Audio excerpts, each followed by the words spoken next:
Are you ready? I think we're ready. Let's just get this show started. I think we're ready. All right. Let me see. Make sure I'm on there. Yep, 6:59. I think we're ready.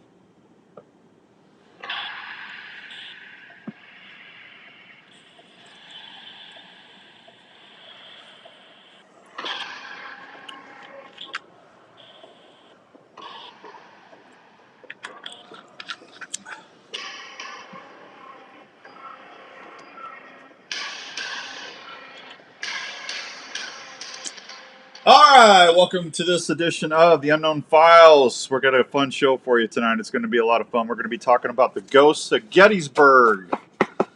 You know, if you've been listening to the show over the last 20 years, you know that, or 25, excuse me, gonna age myself. I love Gettysburg. I've never been there, but I love this. As I get older, I love the history and everything. And we're going to have a good guest for you tonight. We're going to be talking to Miss Jolene from Gettysburg Paranormal Group and Gettysburg Ghost Adventures. So let me go ahead and see if I can get her on the line. Terry, what's up, buddy? Semper Fi, my friend, down there in Missouri. Good to see you. I like Terry Whitford. He's a good dude. So let me get Jolene on the line here, and we'll get everything going. See, this is what I get to do when I don't have a live producer. Hello. Jolene, it's Outdoors Dan. We are live on the air on the Unknown Files show. How are you tonight? I'm good, thank you. Thank you for having me on. Well, I appreciate that. We're going to have some fun with this tonight. I first of all, you doing okay? She was under the weather the other day. You feeling better? Yeah. Well, I'm glad. Yeah, I am. Yep. I'm glad you made it. Well, I'm bug. Yeah. okay. Well, I'm glad you made it. So we're going to be. Thank you. Tonight, the show is brought to you in part by our good friends out at Revelton Distilling. Revelton is the official spirits of the show. You see what I did there, Jolene? Official spirits. I like the play on the words. Nice. Yeah, we gotta do. Yeah, we're gonna have fun because Jolene had her own radio show. Jolene, let me tell everybody who and what you are, or where you're at. You're in Gettysburg. Uh-oh. You're in Gettysburg, Pennsylvania. You've been featured on TV, radio, and a bunch of magazines. You are considered an expert in the paranormal. She also had her own radio show called Ghostly Encounters. Are you still doing that, or is that over? It's I don't want to say over. That seems so sad. No, just on a hiatus. Looking to Well, that's reboot again. That's healthy. Taking a break's healthy. Oh yeah, taking a break. Yeah. Just taking a break. I like that. Let me say hi to Brock. Brock, how you doing? Brock's a big paranormal person out on the East Coast there. Yeah, he's got some Bigfoot encounters and stuff. I was messaging him the other day. So thanks for tuning in, Brock. Appreciate that. What's up, Jed, my buddy in Illinois? Good to see you there. Well, Julian, again, thanks for coming on. This is our third show. I've been, like I told you when I first called you, you were so nice when I called you just out of the blue like that. You must call me at a good moment. Well, I think we had a bond because we're both radio people, right? I agree. Yeah, absolutely. Yeah. Yes, and congrats on the new venue. You've got so many things going on. I'm really excited for you. I think you'll do great. Well, did I explain to you how this all happened? You sort of did, but why don't you explain it to me again? Well, I've been doing the outdoor hunting and fishing shows for 25 years. So we've been on, which that just proves that mediocrity can make it in a media, right? And so I get anywhere from half a dozen to a dozen emails a year about Bigfoot and other stuff from people saying that they were seeing or hearing things around and they want me to come down and look at it. And it's like, okay, I'm in the middle of filming it because we do TV too. I'm in the middle of filming. I don't know if I'll have time, but I'd love to hear about it. And we started doing a Halloween show a couple years ago, and that really got really good reviews and people liked it. So I said, well, since we started the Outdoor Call Radio app, we can go live and do stuff anytime we want. So let's just start doing a paranormal show. And I'll probably never make a plug nickel off of it, but that's fine. I just love the lore, and everybody so far, for being 3 weeks in, they've really liked the show so far. So it's because of people like you that we want to say thank you. Well, I'm sure it has a great deal to do with the host, and it's a pleasure and it's an honor to be on the show. Well, I do appreciate it. I'm sure it's going to be a huge success. Well, my dog likes it. Speaking of dogs, Great segue. Thank you. You're welcome. My dog's probably going to bark at some point. Oh, that's fine. I'd like to apologize to you and everyone else that's listening. There's going to be a delivery at my door. Amazon, my favorite thing, and she's going to be barking. So, she'd be great to go Bigfoot hunting with. I'm sure she'd be good barking. Oh, that's but I want to apologize in advance. She'll bark for me. Nah, don't worry about it. Raven, I've got a lab named Raven, and he comes down and lets everybody know he's there from time to time. So you're good. Yeah, yeah, it's good. Brock said, yeah, it'll be fine. Brock said that he hasn't no Bigfoots. He's just had a lot of ghost stuff going on. Brock or Bryce, forgive me, buddy. Brock, forgive me. I just I remember that now. I got too much stuff going on, man. I got to write notes. My notes have notes, but Brock said he's actually been on some investigations where he's gotten pushed and grabbed, and I told him I want to hear about that. So I'm going to get a hold of him in a couple weeks. Aaron, I would love to go on a Bigfoot hunt with you sometime. That would be fun. Let's see. We'll go from there. All right, we're going to talk about Gettysburg tonight. I'm 50. I'll be 59 next month, and as I get older, my fascination with history has become a lot more aggressive. I love reading about the Civil War, the Revolutionary War, and just learning about stuff that I really never was taught in school. And Gettysburg, Jolene, there's some just amazing stories and history in that area. So I'm a little jealous that you're right there. You live right there. Can we talk? How did you get started? I mean, did you grow up there? Did you move there? How did you get hooked into Gettysburg? Well, like you, most people were just so fascinated by the area. When I drove through the town of Gettysburg when I was about 17 years old, I said to my fiance at the time, I said, I can see myself living here in the future. I just felt very connected to it, like a lot of people do when they visit places that other than their own hometown. I just felt very drawn to it. Very much like I did when I went to Williamsburg on a trip when I was in middle school. And I didn't really think much about it for years later. And I was getting divorced from a second husband. It's two. If anyone's counting, that's two. So getting divorced from my second husband, and I remember talking to my brother who had declared, "Oh, I found my dream job. I just got my degree in library science," and I thought, "Boy, I want my dream job. I haven't found my dream job." So I opened up the paper, and there was an ad for Gettysburg for a ghost tour guide, and I was living out of town at the time. I was in Pennsylvania. I grew up in Baltimore County, Maryland, and I moved up to Pennsylvania in 1998, but on the outskirts of Gettysburg. And so I pursued this job. I got it right away, and I immediately fell in love with the ghost stories and the history and just the people in general. And I was still living outside of Gettysburg at the time, and then made the move a year later. And I've been here in Gettysburg since 2009, and having worked here since 2008. I can't really see myself living anywhere else. Honestly, it's just a beautiful little town. The people are in general very friendly, and everywhere you turn, there's just history, and so many unique paranormal experiences that you could never get bored here. Truly a magical place. Yeah, it seems like it. I was actually just in Pennsylvania on the western side of the state last year doing seminars. I was there at the Chico Outdoor Show with some friends of mine, and boy, what beautiful country out that way.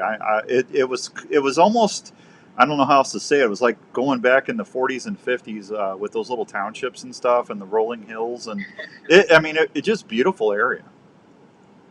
That's a great way to describe it, and that's what the draw was initially. I'm a sucker for a little town that looks so quaint and almost as if it has not moved in time. Yeah. And while a lot of Gettysburg has been built up, you turn a corner and it's like stepping back in time, which is a huge draw.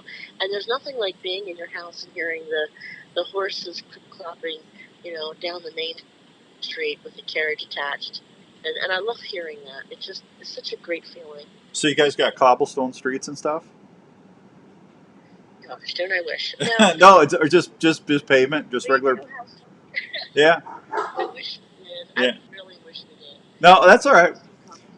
Sidewalks, but mostly it's brick and regular old concrete. Okay. But there are some cobblestone if you know where to look, but not on the streets. I know in Williamsburg they have a good bit of that, but not so much in Gettysburg. But if you have an imagination like I do, you can almost envision it. So it's kind of like we still have it. You Yeah. just have to have a unique imagination. No, that's okay. Well, I did, you when you and I first talked, when I was trying to get information and booking someone for the show, I actually learned some stuff just from the conversation we first had because I did not know that you are not allowed to do anything on the actual in the national park in the battlefield area, like overnight and stuff. Did I understand that correctly when you and I were talking? Yes, yes, you did. That is correct. And we do get a lot of calls about doing ghost tours or investigations on the national park properties, Mm-hmm. which of course we always let our callers know that we can't do that. It's illegal for any ghost tour company to engage in such activity. Now, as an individual, if you're walking around the park during the posted hours, you're perfectly fine as long as you don't bring EMF detectors and things of that nature. They worry about people digging things up out of the ground Well, with yeah, I'm such sure there's. devices. Yeah, I bet there's got to be some explosive ordnance and stuff still out there somewhere, huh? Oh yeah, Yeah, oh yeah, you know it absolutely yeah. for sure. So I understand they want to protect. no, I get it. I get it. Now, yeah, just doing some research on some of the weird stuff, the paranormal stuff that's happened. I mean, I've read reports of phantom cannon fire, people seeing apparitions marching, glowing orbs and figures in the fields. I mean, there's a whole gamut of things people have experienced over the years there, huh? There sure is, and there's seems like an endless supply of accurate stories. I hate to use, I really shouldn't use the word stories because that almost gives the idea that it's just it's made up. But the actual accounts would be a better way to put it. You get them daily. We get phone calls. We get emails about them. People rushing into the store to share their experiences with us, and then of course, we've had them ourselves. And from the like you said, the cannon fire, you'll hear cannon in the distance, or you'll hear horses Mm-hmm. right next to you that you can't see with your own eyes, but you can hear them, or conversations of soldiers, or someone walking down the street, and you just assume they're dressed in Civil War attire. We have a lot of reenactors that participate in the hobby, and in Gettysburg, there's no shortage of that as you're walking through town, and then all of a sudden they just disappear, and they haven't just disappeared in the way that you think they have, like dipping into a store. They have disappeared. They've stepped back over the other side of the veil. So we get all kind of crazy things that happen. Oh, It's a that very unique town. yeah, that's pretty cool. Now, from some of the history books and stuff, from just reading, they had so much carnage on the actual battlefields, from the loss of life and people getting injured. There was so much overflow that where they were taking the wounded into town and converting buildings. And I can't, Jolene, I won't try to name everything that I read because I won't remember, but they had so many buildings converted into hospitals and convalescent centers and stuff like that for the soldiers. I'm sure that a lot of that history is still there, huh? Yes, there are still a lot of buildings that remain in Gettysburg from the Civil War, whether it be just a residential building or buildings that had been turned into commandeered, if you will, and used for makeshift field hospitals. A lot of the fighting took place off what is the national park property, but in town amongst the civilians. Mm-hmm. So a lot of those homes were turned into these field hospitals, and there's lots of sightings to this day up in particularly Baltimore Street. That seems to be one of the big hot spots in Gettysburg. So yes, there are a number of them still here. Some marked, some not. Some buildings some owners of the buildings have requested plaques, and some owners have chose not to take that path, not to have any type of marking on their home. So just because it doesn't have a Civil War plaque on it, it doesn't necessarily mean that it's not in fact a building that was up during the Civil War or prior to it. Well, just if you're outside of the park, and again, I've never been there, but if you're like during the winter, I mean, I would imagine during the winter is not a lot of activity out on the battlefields and stuff. I mean, what's some of the stuff that you guys have experienced off season that there's no way it was reenactors or no way it was somebody out there doing something, on a normal scale? I mean, what's some of the stuff that you guys have seen or heard? Well, are we talking about on the actual battlefield, or are we talking just around Oh, town? around the battlefield and stuff. I mean, if you're on the outside perimeter and you just pull over and you just want to listen for an hour or two, or I mean, have you seen some of those eliminations or some of those I flare? have. You have. What was I have. what was it? Do you think? I mean, what do you think it was, or where was it? Well, well, for the longest time, everyone kept telling me their encounters at a place called Devil's Den, and I didn't have anything myself personally there. And then after living here years and years and years, I had some friends stop up, and I took them up there and kind of did the tour guide thing.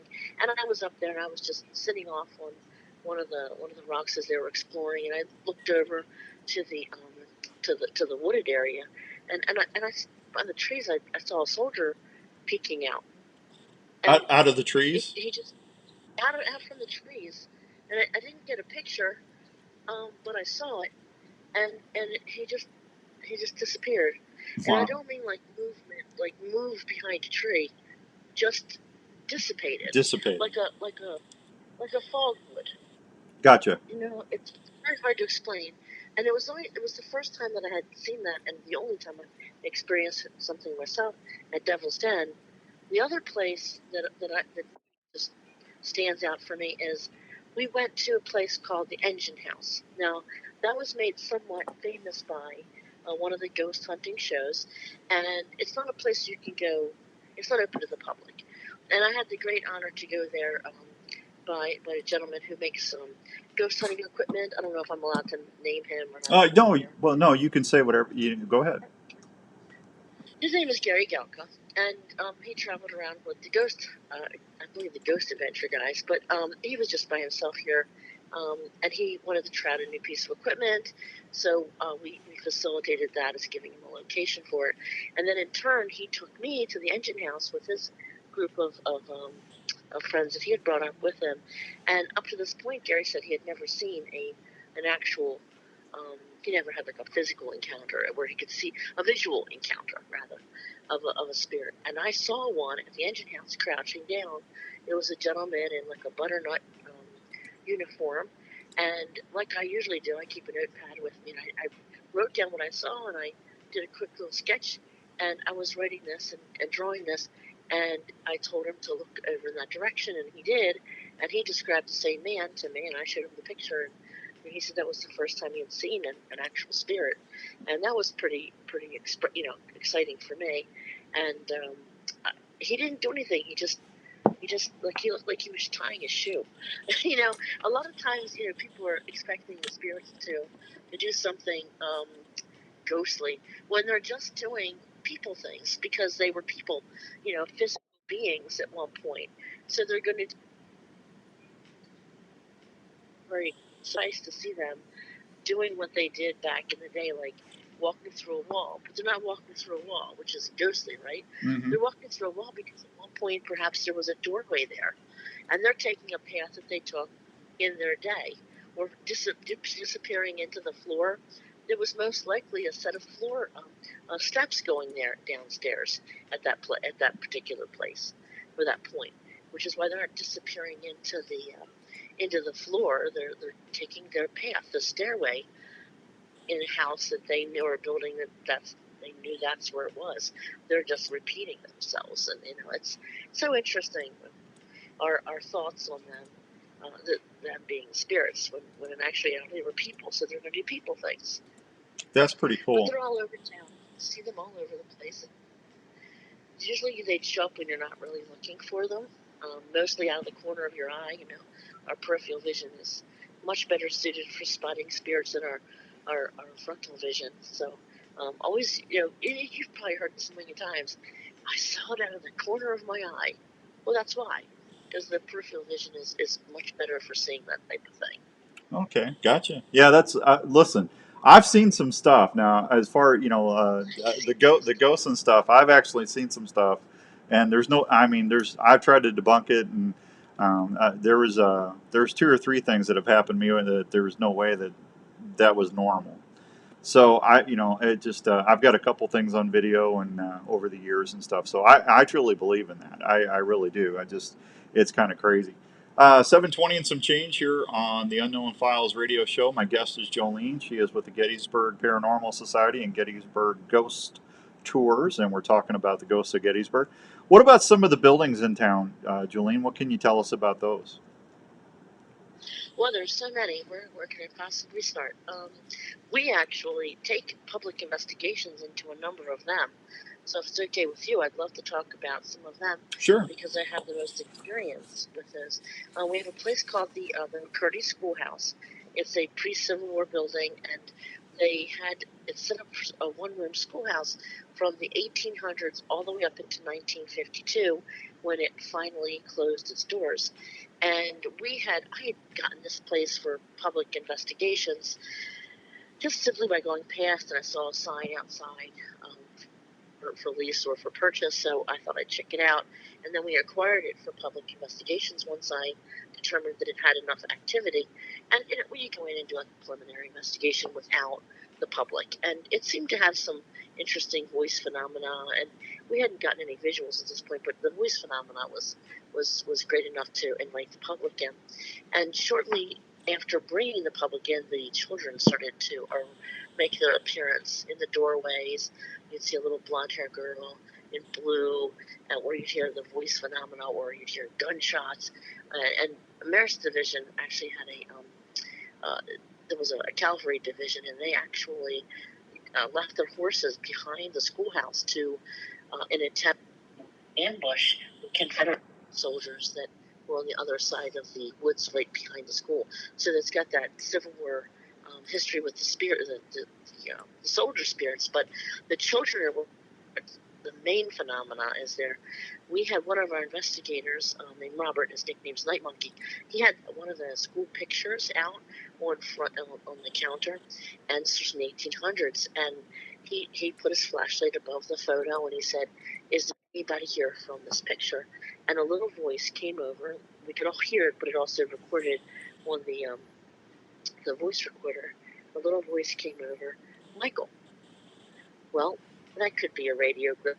It was on the PSB7. You get radio on there a good bit, so you have to be a little more precise. Yeah. So he said, "What's your last name?" And the voice came back. The same voice came back, "McDonough."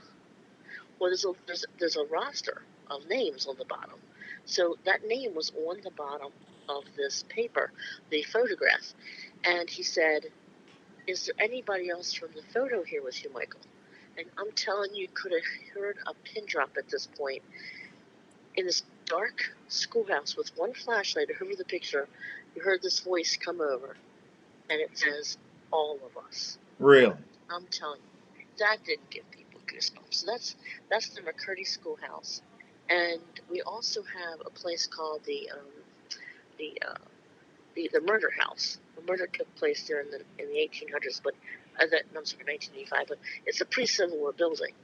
But we get all kinds of crazy voice phenomena in there. We've had doors that have been deadlocked opened up on video. We've also had gloves pulled out of people's pockets, suspended in air, as if something or someone is holding them, and they fall to the ground. This is all caught on video. We've had ectoplasm come right out of the wall, where it's a controlled environment heat-wise and all. Mm-hmm. And no one's allowed to smoke in the building, of course. And that same night that the ectoplasm came out of the wall, it was captured on video. A flashlight was knocked completely off a video camera set up in a room that nobody was in, with a remote camera filming it. So we've had some crazy things happen in those buildings. We also have had a lot of activity in the Tilly Pierce House Inn. That's one of the bed and breakfasts that I'm a partner in, and that place it's got more ghosts than rooms. We've had little children laughing and running through the building, ghostly children, of course, and a soldier visitor that likes to pop up next to people's beds while they're trying to sleep. So that's always exciting. and a resident ghost cat that jumps up on the bed from time to time as well. Those are just a few buildings in town. I could go on honestly probably for 24 hours talking nonstop No? about each and every building, and they're just so unique in their own right. Every one of them. Yeah, Brock says he needs to hook up with you guys when they go there. Chris Steele is watching. Said visited Gettysburg is truly a moving experience. It was over 30 years ago that I was there, and I'm getting goosebumps typing this. There you go, Chris. That's awesome. Hey, Jolene, I need to take a real. I need to take a. Yeah, we'll definitely see. We'll give out your information before we get out of here tonight. Can you hold through a break for me? Of course. Yeah, all right. We'll be right back. You stay right here on the Outdoor Call Radio app. It's the Unknown Files show. And we'll be right back with Miss Jolene right here on Unknown Files. In these times when a lot of us are working from home, it's even more important to make sure your home is the right temperature and comfortable. Now is a great time to call the experts at Wyckoff Heating and Cooling at 287-6000 to schedule That sounds awesome, guys. Heating and cooling systems. Is your house too dry and giving your family issues? A Honeywell dehumidifier system installed with your AC heating system can solve that issue right away. Wyckoff Heating and Cooling is a family-owned and operated business that has been serving Iowa residents and businesses for over 70 years. They offer 24-hour service and programs like the Peace of Mind Plan for less than $15 a month.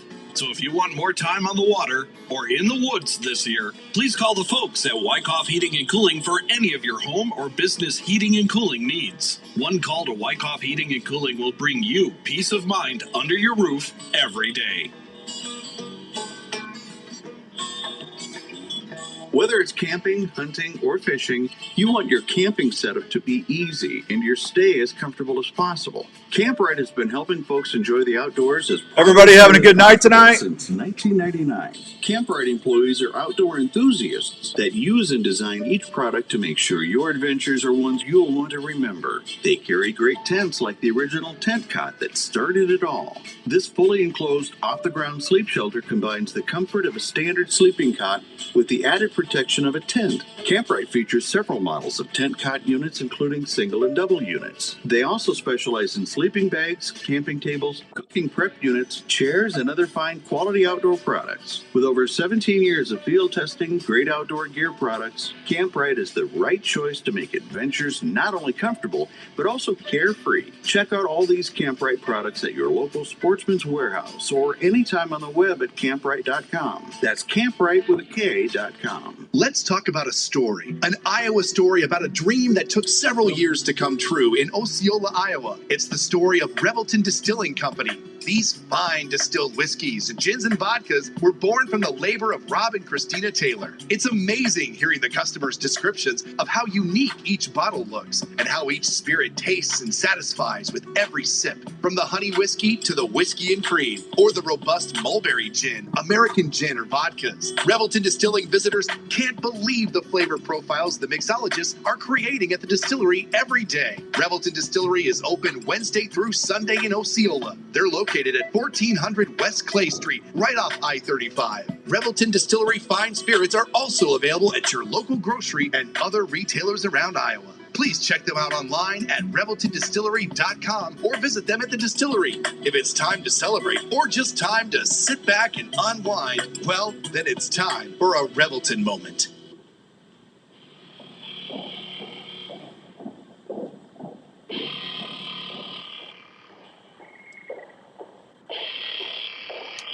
All right, welcome back to the Unknown Files show. This is Outdoors Dan. Hope you're having a great Wednesday all across the good old USA. I got my friend Jolene from Gettysburg Paranormal Group on and Gettysburg Ghost Tours. Are you still there, Jolene? I am, yes. All right. See, technology works sometimes. It's awesome. So, How many buildings? Is there any way to document or any way to find out how many buildings were actually used as for like I hate to say it this way, but like hospitals or morgues in that area during the battles? What an excellent question that I sure wish I had a definitive answer for you. I'm sure that they don't have an exact number of how many were in fact used during and after the battle. Mm-hmm. They do have a number of them documented, many of them still standing, and some of which you can visit. But I highly doubt that they've documented every single one of them. I know that some of the field hospitals even have such documentation as to every single man that was treated and what he was treated for and what the outcome was. Now that's few and far between. I believe the Mumford farmhouse possibly might, or the Mumford farm might very well be one of them. Mm-hmm. But again, they're few and far between, and there were so many. Some were small field hospitals, while others were much larger ones. Some in fields and some in buildings. So I don't think they have every single one of them documented, but they do have a great deal of them documented, as also as far as whether they were Confederate or Union, or in some cases for both, and then whether they were makeshift or organized. Gotcha. Or pre-planned. Yeah, man, and the injuries were just so catastrophic back then. I mean, they were people. I mean, they were amputating left and right. No pun intended. But I just yeah, just oh, and I just in the battlefields. I just they had I mean, there's so many people that were buried in mass graves and stuff too. I mean, that's just I just can't imagine that kind of scene. I mean, that's got to be just horrific to live through this, something like that. Absolutely, and some even buried in the opposing army's uniforms. Yeah. Just because they had swapped out because they needed trousers or shirt, and some folks were buried in the wrong graves with the wrong identification, and so many years later, some organizations would send money to get their boys brought back home, and it took so long for them to get those funds together that at that point, a lot of them, the bones were carted off by animals. So it's again horrific. The amputations were plentiful and very, very painful, I'm sure. Yeah. And also, and the the hygiene and everything, and it was such a difficult time for everyone back then. Certain people just died because of infection. Oh yeah, not because of the sepsis, and Yeah. they had there was a lot of that. Rick says, "Great show tonight, Dan. I was at the battlefield. Hard to describe the experience. I used to be a bit of a Civil War buff, but the supernatural stories from there are intriguing." Thank you, Rick. I appreciate that. So I got to tell you. So now, have you heard trumpet calls? Have you heard bugles, charges, anything like that? You have. You have. Yes, yeah. We have heard the trumpets. We've heard drums. We've heard, myself and many others have heard that in Gettysburg, when there's nothing to indicate that it's a living person doing, and it's always got a different sound to it. Like it's near you but far away at the same time. If that makes any sense whatsoever. Mm-hmm. No, I People get who've it. experienced that can get it. It's really, you can usually tell if something's where directional wise, where it's to your left, your right, approximately how far away. But you're really kind of at a loss for that when it's on a more spiritual level, because you hear it and it sounds so far away, but it also sounds close by. But yeah, I've heard those noises for sure, as many others have. Now, is the activity constant, nonstop, or is there any time of the year that seems to be? Does it rev up, or does the energy level increase when you get closer to the date of the actual battle? I mean, what's that like there? I love that question. Oh, Dan, I love that question. and a lot of people, including me, Yeah. at one point, I assumed it would be so much more prominent in July when the battle took place. And for some spirits, that is absolutely true. But I also like to point out, and I've made this observation myself, that in that time of year, in July, you've got all these reenactors there. Yeah.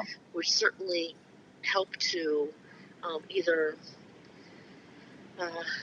increase the number of people spotting that are people think are ghosts, because you got the reenactors, so they're inaccurately thinking that they're seeing a ghost, but it's not, or like a false sighting, or you also have to consider that there's a lot more people there in July. It's the busiest time of the year, so there's more people, more ears and eyes out on the field to report back these instances.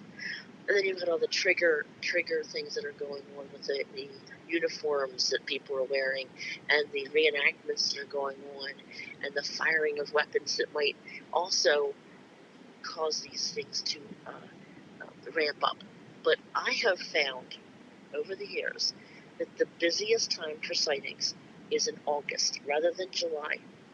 And my belief is that a number of these men held on and then died in August rather than July when they were initially shot. Mm-hmm. And in August, it just seems like it's a busier time for sightings.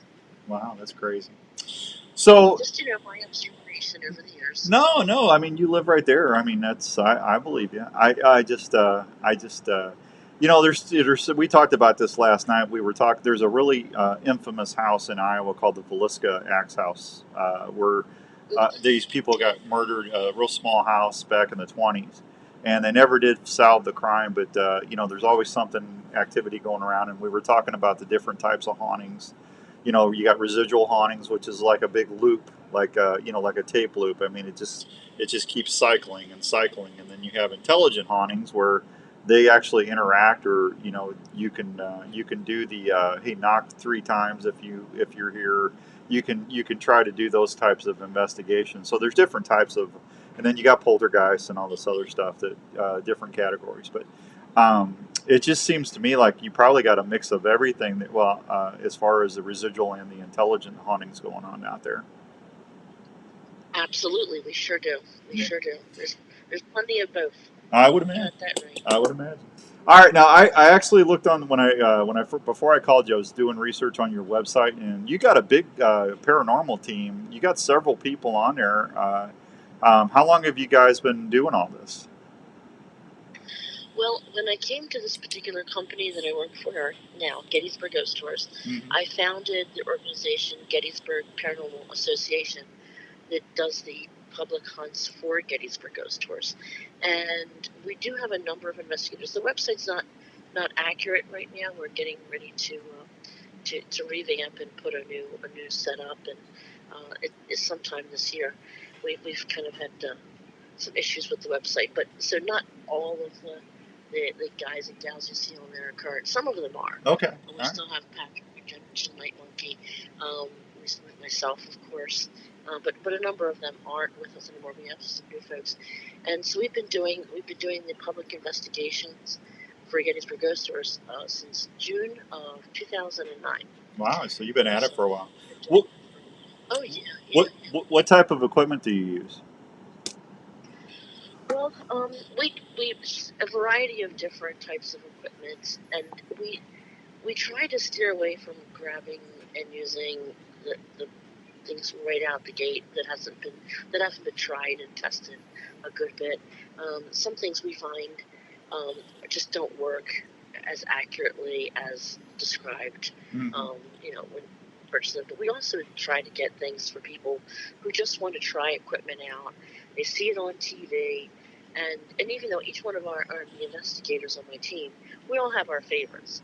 We'll try to supply our guests for the public investigations with as many things as we can that they've seen on the TV shows, because that's what they want. And again, we have certain ones that we favor over the others, and we go through a variety of different techniques to try to get the most accurate readings from every piece of equipment that we use. Mm-hmm. The ones that we typically hand out or use on the investigation are the EMF detectors, like the K2 meters and the Mel meters, which Gary Gelka invented, and that I mentioned earlier, that gentleman's name. And then we also use things like the spirit boxes, the PSP7 or PSP11. We've used Mel meters, which is another EMF detector. We use voice recorders. We have used the holographic shadow net detection, I'm not a big fan of those personally, but people like them, so we do bring those out from time to time.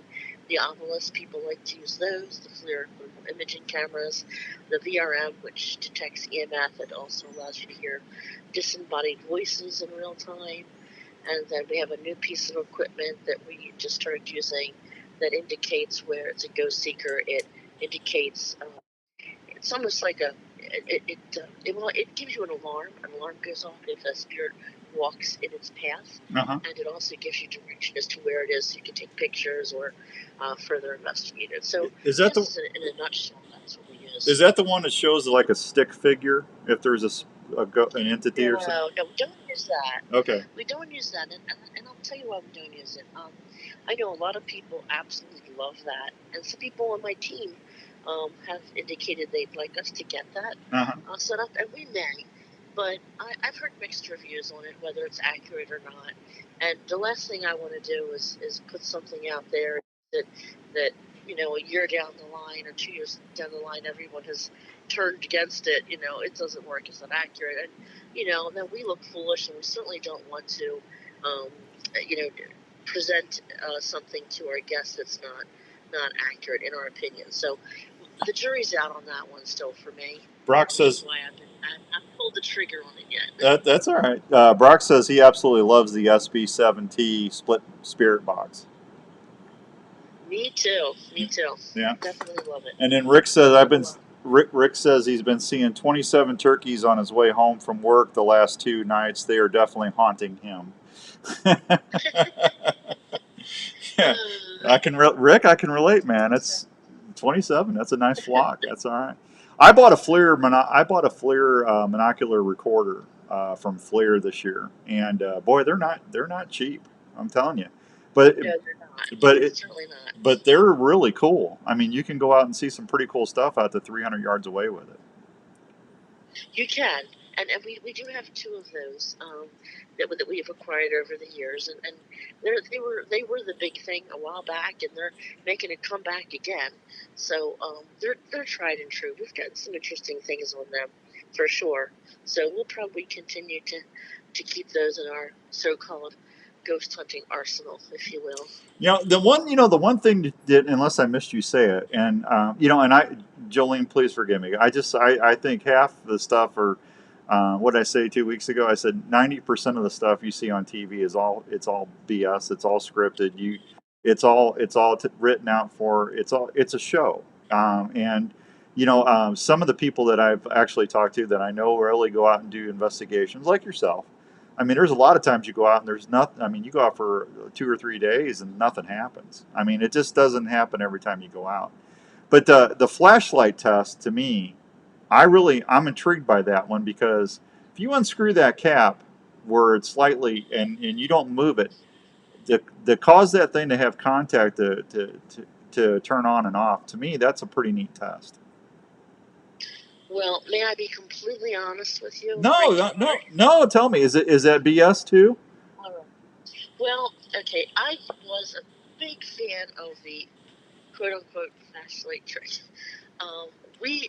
We don't do that anymore on our team. My team's forbidden to do that. And I'll tell you, a regular flashlight, when you loosen it, it's just like if you loosen a bulb in your house, one of your light bulbs. You have disconnected it, right? And it can still connect slightly unless you completely take that light bulb out of the receptor that it's in, and unless you completely take the batteries out of your flashlight or bulb, it can still slightly connect. There's enough of it it can still connect if there's any type of movement at all that you may or may not even be aware of. It may be ever so slightly. And unfortunately, this was made very popular by a lot of the television shows and teams that were trying to emulate what the folks on TV were doing. And if you really wanted to fool someone, something we wouldn't do, but if you really wanted to fool someone, I've seen people do it, asking questions at just the right moment, and then cleverly rerouting when you're not getting that light to show up when you want it to. Now, if you really are a big fan of the flashlight, I would highly recommend switching to, and I don't know the brand name, but there is a particular flashlight out there that you don't turn anything to make it, to loosen the connection. This one is much more accurate. It's a flashlight that dims. Really? And I'll find out what, because we've had them before, and I'm not in my office right now where I have mine, but I'm at home. But this flashlight, just like your phone and your computer dims, it goes into sleep mode when you're not using it. This is what the flashlight does. You put it down on the ground or you put it on a table, and it naturally just dims. It doesn't go completely off. Got it dims. And the only way that is going to light back up to a brighter status is if something tries to pick it up or significantly hits it or bangs hard down next to it, on the surface next to it. And it has to be significant. Okay. And not just regular walking, that won't do anything. That's more legitimate, because I am a big fan of that, and we've gotten some amazing results with it. But the typical loosening the light bulb, there's still that connection is still able to connect, but it's looser, like when you loosen a light bulb and it flickers on and off, because it's not quite tight, but it's not so loose that it's completely disconnected. Gotcha. And it's showy. It's very showy. And I know there's probably going to be a lot of groups out there pretty mad at me for saying so, but we want legitimacy. I mean, come on, the spirits are out there. We really, and I also fell victim to that, because when I first started doing the ghost hunting commercially, I was all about that flashlight thing. Yeah. But then I was like, nah, I mean, I will admit, I've learned a lot over the years, and I certainly hope to continue to be educated. I never want to ever feel like I know everything, because then at that point I will not learn a single damn thing. So I'm always evolving, as we all are. Well, that's all right. That's all right. Hey, well, at least I appreciate you telling me that. See, I didn't know that, and I didn't even think about somebody like being off to the side and stomping or trying to put their weight on a board or something to get that to shift to connect it. So I didn't even think about that. So somebody, they don't even need to do it. It's going to happen naturally. Just small little variations and movements. You don't even have to deliberately do it. It just happens. And if you ask questions at that time, then it's they're answering. Not that you're doing that, but yeah. No. I'll make it. I'll get you after we're off the air. I'll get your contact information. I'll send you one of the flashlights so you can still enjoy it without resentment toward me. Oh no! I'm having a blast here. That's fine. Hey, can I ask you to hold through one more short break? Of course. All right. We'll pick this up with Jolene when we come back. It's the Unknown Files radio show on the Outdoor Call Radio Network. We'll be right back. Hey America, when you barbecue, cookies is the one. Lots of flavor. There you go, Brock. Lots of goodness. Thick and rich. Lots of fun. Hey America, when you barbecue, try Cookies barbecue sauce for a treat. Cookies barbecue sauce is the barbecue sauce America loves to eat. Heading on your next adventure and looking for some snacks to take? Why not pack a snack that tastes great, gives you protein, and is easy to pack? Have you heard of Soldier Boy beef jerky? Soldier Boy jerky is slow smoked. Man, good show tonight. She's I knew she'd be a great guest. I hope you're enjoying it as much as I am. Following flavors: sweet heat, original, maple, or peppered flavors that will satisfy you all day in the field. Soldier Boy Beef Jerky is veteran-owned and proud supporters of the Canines for Warrior Foundation. They also donate to troops that are deployed serving our country. So next time you're looking for snacks from home or on your next outdoor adventure, please remember to reach for some Soldier Boy Beef Jerky. Next week, we're going to be talking with somebody from Illinois, I believe. Soldier Boy Beef Jerky, outstanding taste that keeps you satisfied in the field. Oh, I think she is awesome, Brock. I love it. Check us out online at www.sbjerky.com. Heading to your favorite outdoor spot? Is your hunting, fishing, or utility knife ready for any task? Well, if you used the original Work Sharp knife and tool sharpener before you left, you bet they are. The Work Sharp knife and tool sharpener is designed to sharpen every knife you own. By using changeable, flexible abrasive belts, The sharpening system is able to sharpen a variety of knives, including curved and serrated knives, tanto blades, fillet knives, gut hooks, axes, and even kitchen knives. The WorkSharp knife and tool sharpener does this with precision angle sharpening guides and flexible abrasive belts. Thanks, to ensure Chris. the You can always go part back and is listen angled again. every time. We'll replay Each everything. WorkSharp knife and tool sharpener is assembled in the USA by a family-owned and operated company. Customer service is always a call away. So if you love the outdoors and depend on a sharp knife, consider checking out one of the WorkSharp knife and tool sharpeners or the WorkSharp guided field sharpener at a store near you, or anytime at WorkSharpTools.com. That's WorkSharpTools.com.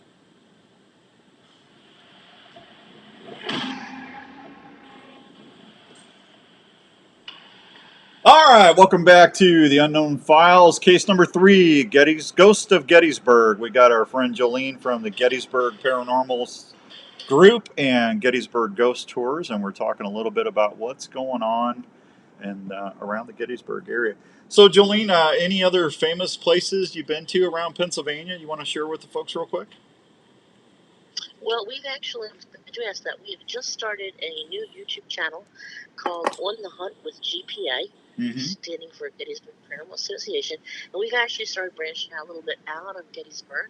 We were up in Carlisle, so we've got a show out on that. It's a cider house, and all of a sudden I can't remember the name. The guy's going to kill me. Get the flashlight or something. That guy's like, it's not good. What? Hey, you're okay. I've been calling. You're fine. I've been calling it Gettysburg Paranormal Society. It's Gettysburg Paranormal Association. So you should have smacked me on the hand and said, Dan, it's. I can't. Oh, you should. If I was in studio right now, I may.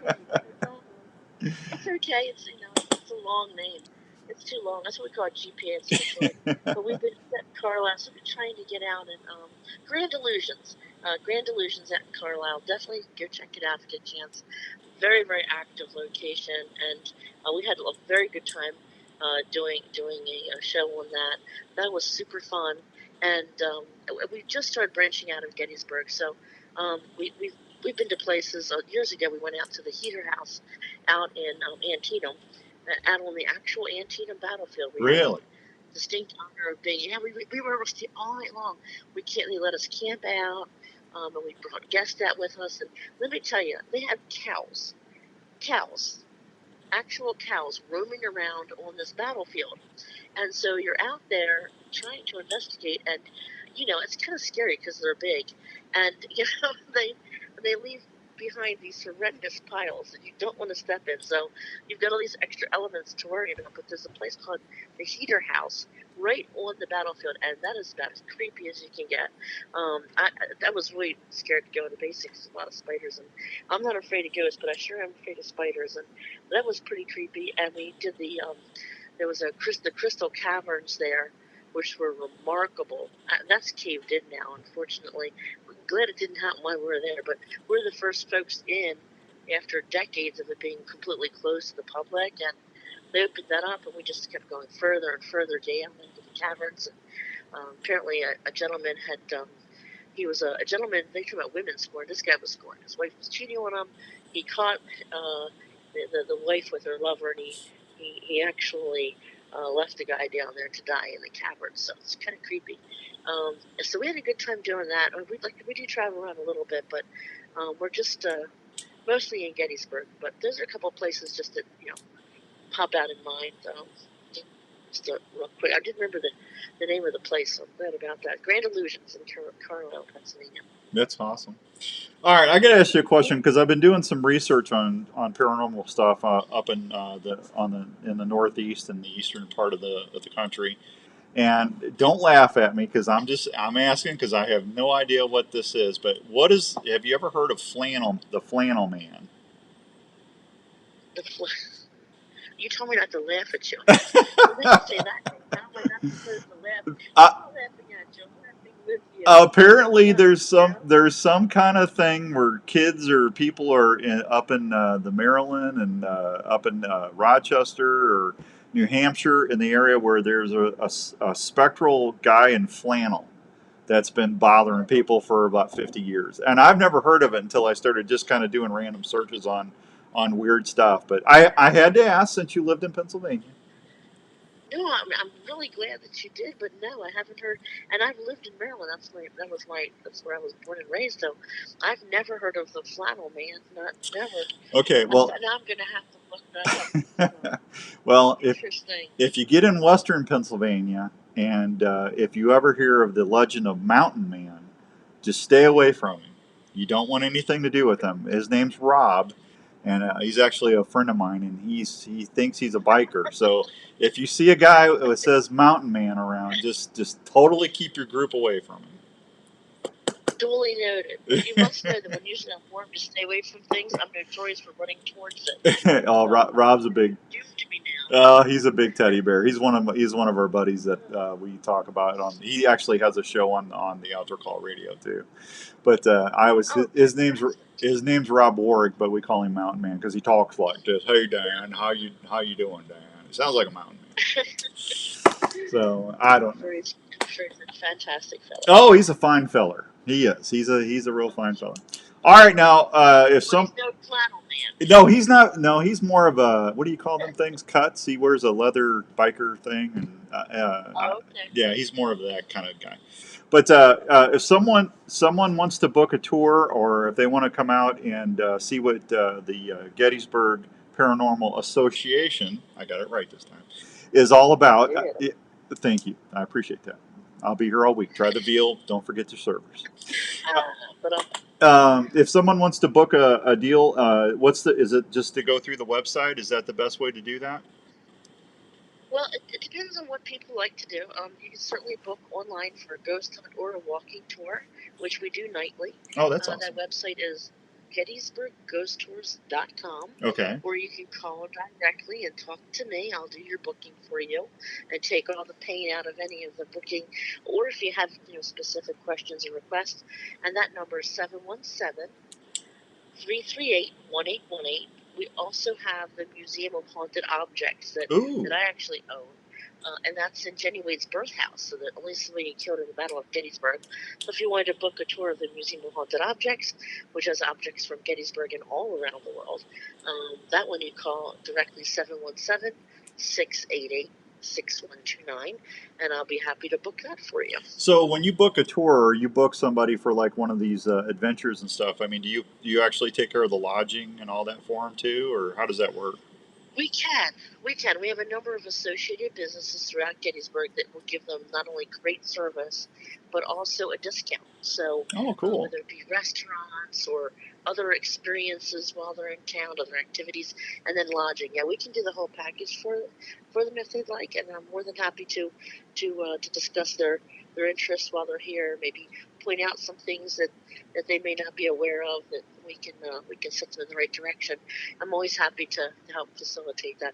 Love chatting with people. Love trying to make the magic happen for them, so to speak. Yeah. Now, I got to ask, what's like one of your favorite things in the Haunted Museum? Like, do you have like a Civil War flask or belt buckle or saber? So many things in there. Yeah. So many things. And we get some cool things. We have an amputation table, slash embalming table from the Indian Wars, which is pretty cool. We have so many haunted dolls, crazy stories with them. One of my favorites, a typewriter that was taken from a Civil War house that's featured not just in one of my books, but two of my books, Ghosts and Encounters of Gettysburg and the Gettysburg Ghost Hunting, the Gettysburg, I can't remember my own book name, Ghost Hunting, the Gettysburg Files. The haunted typewriter, types on its own, crazy backstory with it. Those are my favorites.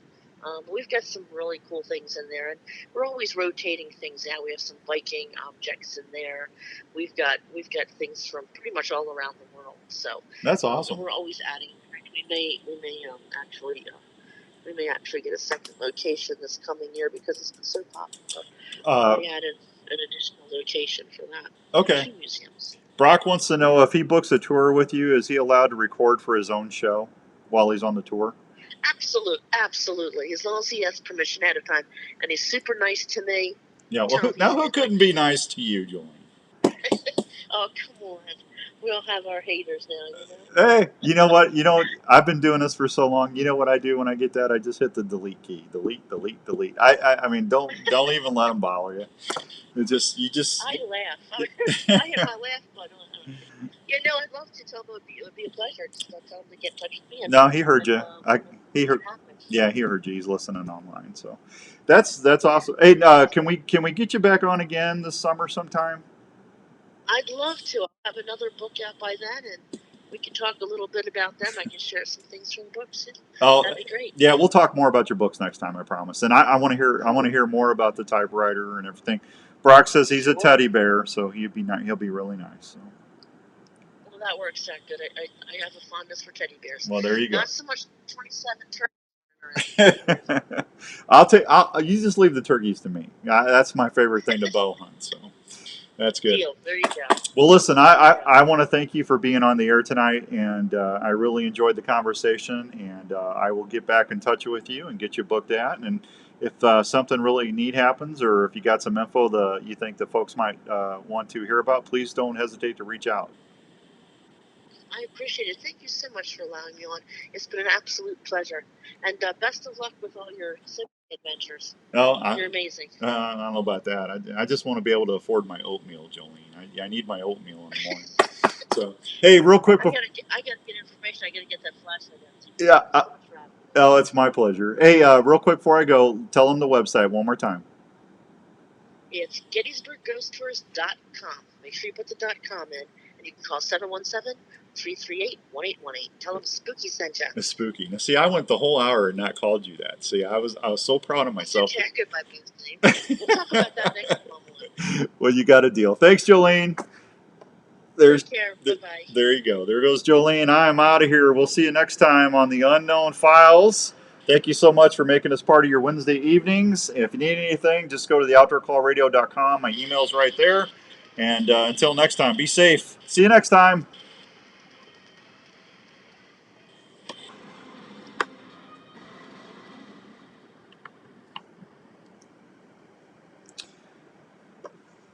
All right, we are going to turn back to regular scheduled programming. Thanks for everybody listening on the Outdoor Call Radio app, and we'll see you on Saturday. Until then, be good to one another. We're all in it together, and I will see you later. Out. Thanks, everybody. Chris says he's a teddy bear. Hey, thank you so much. Go check them out. Gettysburg Paranormal Association. Super, super nice lady, and it sounds like they got a lot of fun. If you need anything, just hit me up here, or I'll talk to you soon. You can always go to theoutdoorcallradio.com. And until I talk to you on Saturday, have a wonderful rest of your week, and thank you, everybody. Bye.